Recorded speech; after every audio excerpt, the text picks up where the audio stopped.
আমরা শুধুমাত্র কৃষি ট্রেনিংই করাই না, বরং আমরা উদ্যোক্তাকে মোটিভেটেড করা পাশাপাশি শিক্ষা সফর যদি বলেন ট্রেনিং সফর সবই একসাথে করছি। ফার্স্ট স্পেশাল ট্রেনিং মরিচের উপরে আমরা যে ট্রেনিংটি সাজিয়েছিলাম, এইটি আমরা ট্রেনিংয়ের পাশাপাশি মাঠ ভিজিট এবং একটা ঐতিহ্যবাহী স্থান ভিজিট, যেখানে আমরা এসেছি বৌদ্ধবিহার নওগাঁতে। আর আমাদের সাথে এসেছেন 65 জন উদ্যোক্তা, যারা 2 দিন ব্যাপী আমাদের সাথে ছিলেন।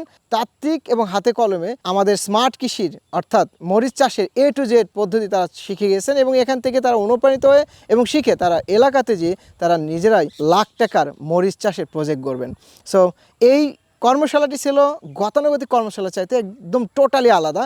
এই টোটাল আলাদা প্রোগ্রামটাকে সাজানো হয়েছিল থিওরিটিক্যাল কনফারেন্স রুমে। সেখান থেকে আমরা পরের দিনে সারা দিনব্যাপী আমাদের উদ্যোক্তাদের মাঠে, যেখানে ট্রেনিং প্রাপ্ত উদ্যোক্তাগুলো এই স্মার্ট কৃষির মাধ্যমে মরিচ, শসা, করলা, টমেটো সহ পেঁপে সকল ধরনের ফসলের একটা চমৎকার প্রজেক্ট, সেটা আমরা দেখেছি। দেখার পর আমরা এসেছি বৌদ্ধবিহার নওগাঁতে এবং সব মিলে এই 65 জন উদ্যোক্তাকে নিয়ে আমরা দিনব্যাপী 2 দিনব্যাপী আমরা যে প্রোগ্রামটা সাজিয়েছিলাম, আমরা বিশ্বাস করি খুবই প্রাণবন্ত হয়েছে এবং যারা আমাদের সাথে ছিল তারাও খুব এনজয় করেছে।